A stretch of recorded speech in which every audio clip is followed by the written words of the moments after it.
You can push the earliest core teaching of Jesus, his death, deity, and resurrection, within months of the resurrection, because it goes back to Peter, James, and John. These people were there, they were eyewitnesses, and it was early. Paul then received it independently, confirmed it with them, and proclaimed it. And then 18 years later, he cross-checked himself again in 1 Corinthians 15. He goes, look, I met with them again, and they added nothing to my gospel. We're preaching the same exact thing. This is the core message.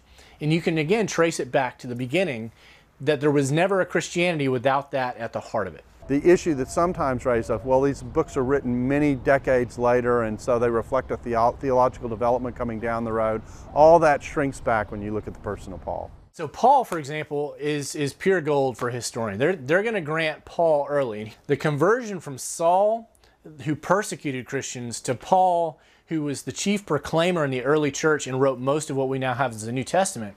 Even critical scholars will grant you about 7 of his letters. So even if you take 1 Corinthians and Galatians, those two, which they'll grant you, you've got the Jesus tradition of death, burial, and resurrection going all the way back to the beginning.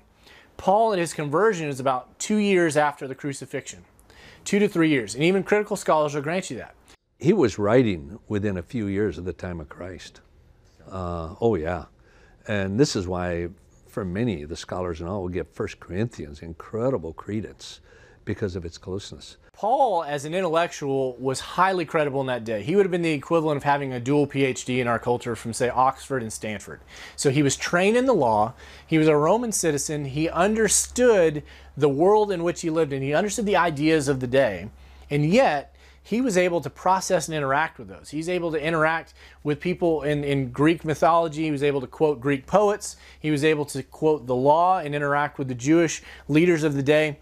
He understood the issues, and he understood why Jesus of Nazareth was different and the unique claims that he made, but then that those claims were authenticated through his resurrection that said, you know, what I said is what is real. This is who I am. These claims to forgive sins sound crazy unless you're the Son of God, you're the Son of Man, you're the Messiah.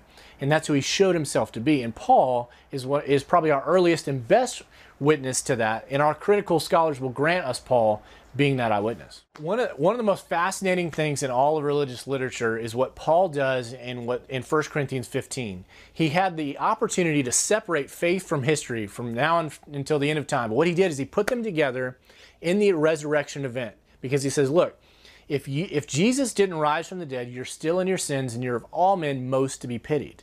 And says, look, it's not a matter of wishful thinking. It's like, investigate this. That's why he mentions the eyewitnesses. He mentioned that Jesus appeared to more than 500, and as well as his disciples, and to Paul himself and others, because eyewitnesses authenticated that event, and it was central to Christianity.